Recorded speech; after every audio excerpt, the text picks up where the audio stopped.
Put your headphones on, boy. What are you looking for? What are you looking for? What? Showahawa? What is that?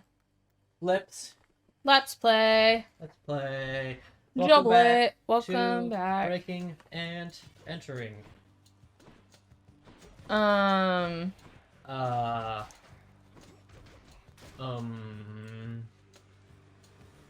Yeah, really good. Thanks for watching, guys. We're Bye. back with the Fists of Malphon, the best weapon in this entire game. So, I have something I want to talk about with you. Okay. Did you have a lot of weird obsessions when you were a kid? Yes. Please tell me about them. Oh my god. No, right. In no particular order. Alright, well the earliest one that I can remember that I was like, definitely like this was an obsession was the Guardians of Gahul, that owl series. Yep. And that is the reason why to this day owls are still like my favorite animals ever. And those books are really good. Yeah. Like, I don't know, I feel like there's not enough fans of those books, but I think those are really excellent like children's books. Yeah. Like fully. I haven't read them in a long, I think the last time I read them was like probably in middle school, but like I think I read those for the first time when I was like 6 or 7. Yeah, it was, because I read them in between the first and second Aragon book. Yep. And I read the first Aragon book when I was 6, so. Also, definitely a really age-appropriate book for me to be reading. You came out the pussy reading. Yeah, came out the pussy reading Mozart. Came out the pussy reading Putsy. Mozart. Yep. You heard it here first, folks. Yep. Yeah, so I was, like, super obsessed with that, but I still think that was, like, an obsession in, like, a normal, like, okay, obsessed kid way. It was just like, fine. I just love owls. That's what I'm referring to. Yeah. Well, no, see, but here's the thing, is it does get worse. Yeah. So then, after I read, like, all the Guardians of Gahul books, like, they were still coming out for a little while after I started reading them, but, like, you know, I needed more stuff. I was a reader kid. I read incessantly as a child. So my parents got me started on the Warrior Cats books. I don't know how much you know about those books. Not a lot. Okay, you should probably try to keep it that way. Okay.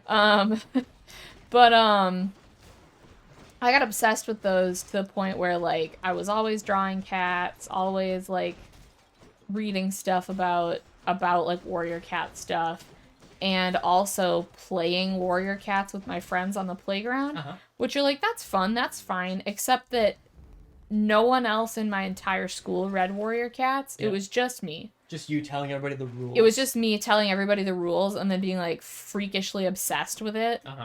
And, like, I don't know. I mean, it's a pretty common meme nowadays to be like, were you a Warrior Cats kid? Because, like, I can fucking tell. Yep.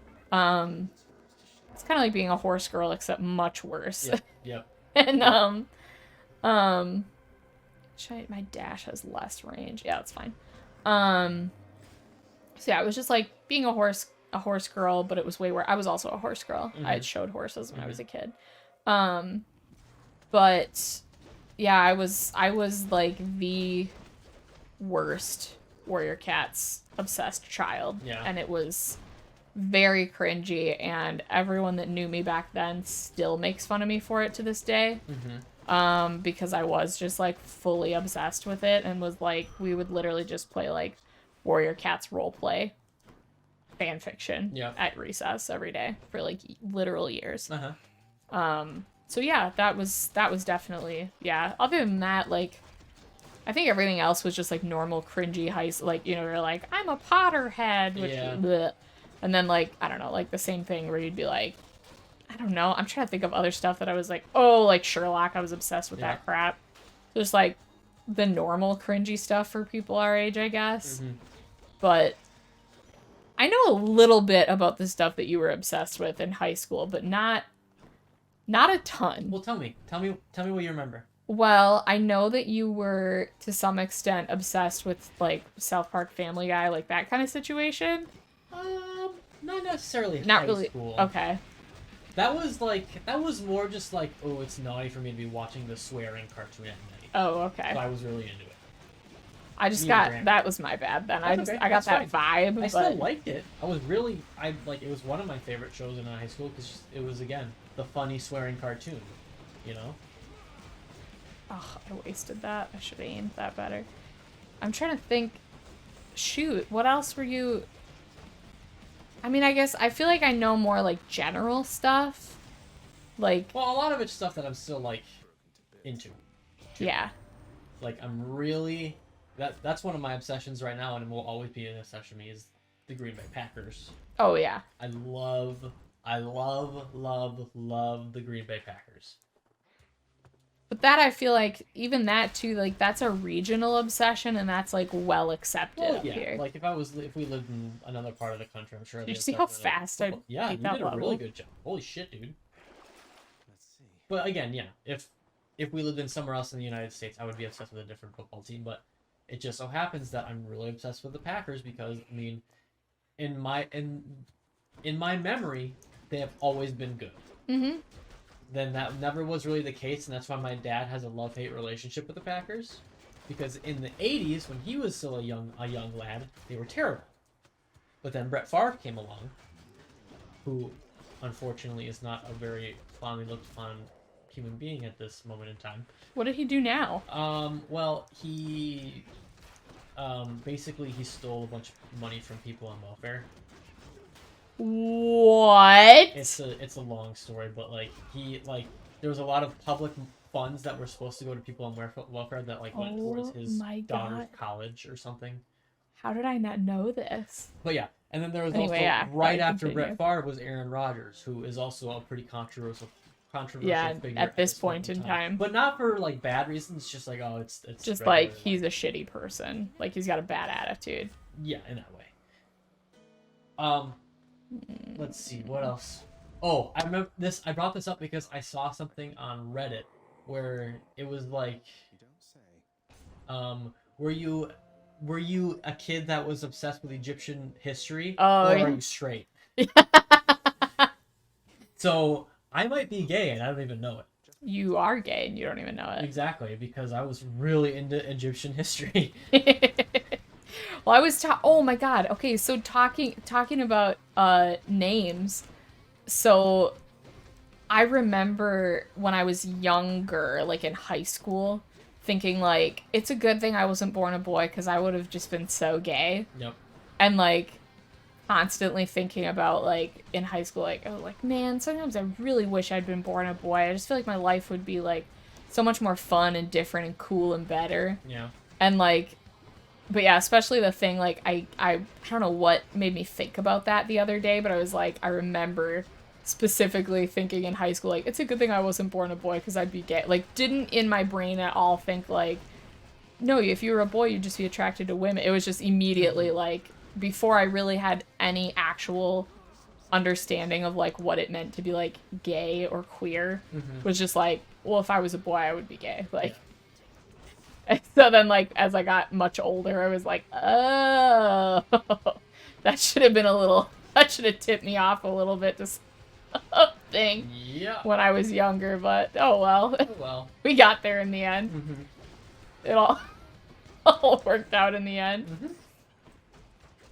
But I remember when it was, this is not the consensus now. This is not the opinion that is right. But I remember being, like, scared, like, am I gay? Can I be gay? Like, and being scared of it. Well, I mean, I don't think that's I guess, because like, I'm not a wrong thing to feel, but just, know. like, no, but I know what you mean. Like, it was more like, it wasn't because it was like, I think I might be gay and I'm scared. It was more like, I think I want to be straight and I am straight, but what if I am gay? But what if I am? And it was like, that young person don't really understand, so I'm afraid of it type reaction, not so much like, oh, I think I am gay and I'm afraid of the reaction. Was it like right on par with that, like the first time you learned that anyone could get cancer, then all the time you were like, what if I have cancer? Yep. And it's like, you're like... So I am a man who has a couple of tiny moles on his body, and I remember laying in my bed one night and being like, huh, there's a mole. I don't remember that mole. I have cancer. And I started crying, and then I fell asleep, and I forgot about it.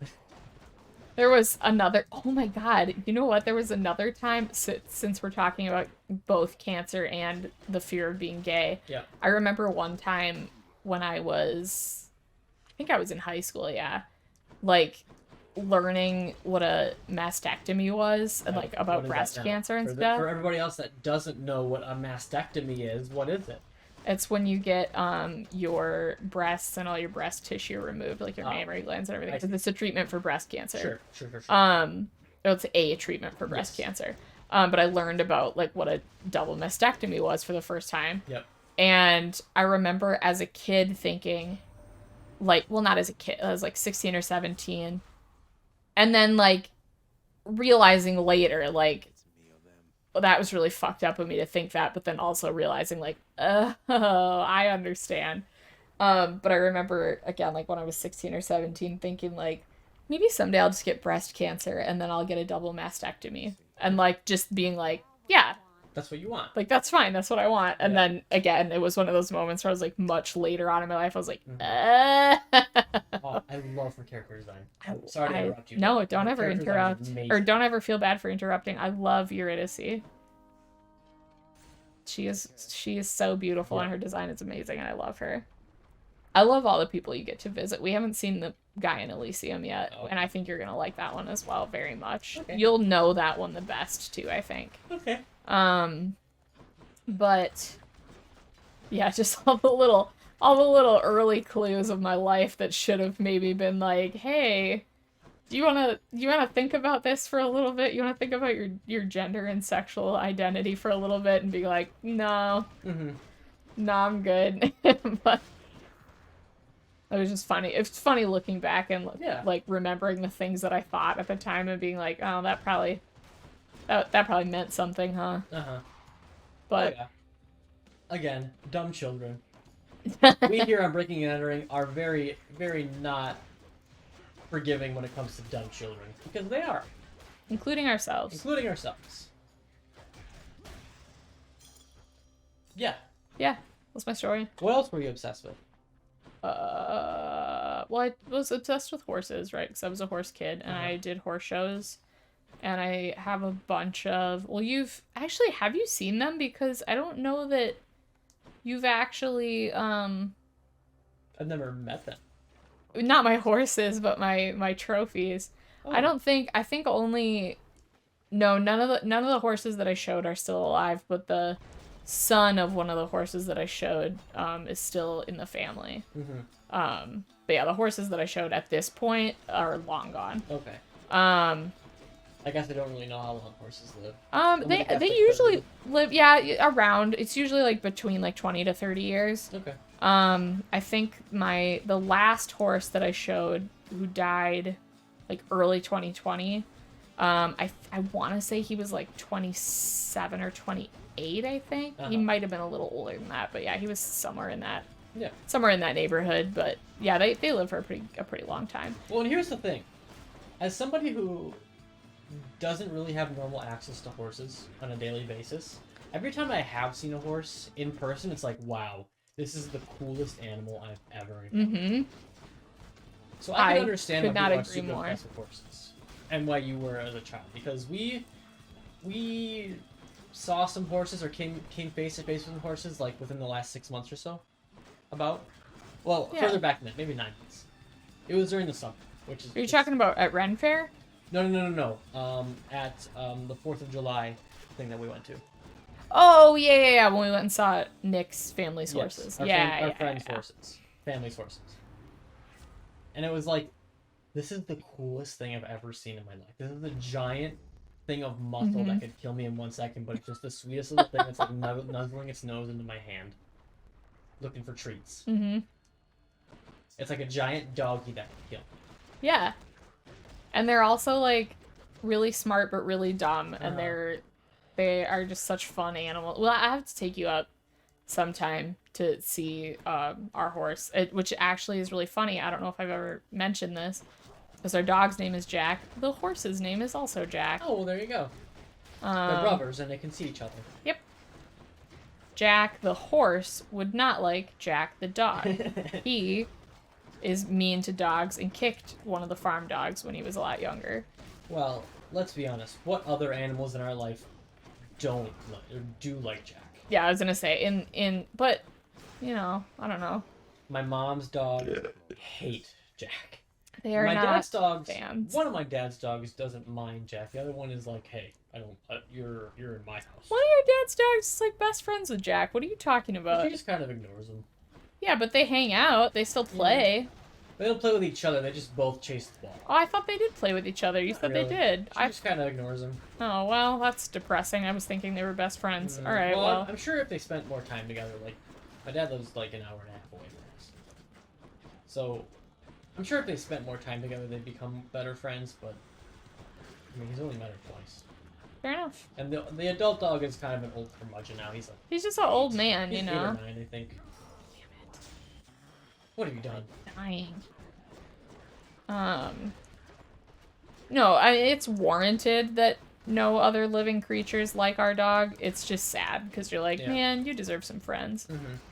You poor little stupid baby animal. We'll get him like a tiny bird that can be his friend. Yeah. That's depressing. It would be like the most, like... Yes, a duo! Oh. I'll show you what this does. Okay. On the next, in the next chamber. Okay. It's cool as fuck. But it would be kind of like... What is the word I'm looking for? Like, like, the weirdest thing, but it would actually happen that we found, like, the oddest animal that is, like, really close and really happy with Jack. Oh, yeah. Like, one of those weird... I feel like he'd be a good friend for, like, those anxious cheetahs. Yes, exactly. It would be, like, the most exotic, weird... Like, a weird, like, little monkey that, like, just hangs onto his side. He's like, this is my guy now. You know? Yeah. No, 100%. 100%. And Jack's like, yeah, this is my little friend. He's my little teddy bear. My little monkey friend. Well, we can talk more about animal friends next time. Next time. On Breaking and Entering. I'm breaking a lot of stuff, and I'm about to enter. You're on brand, baby girl. Yeah. Bye. Bye.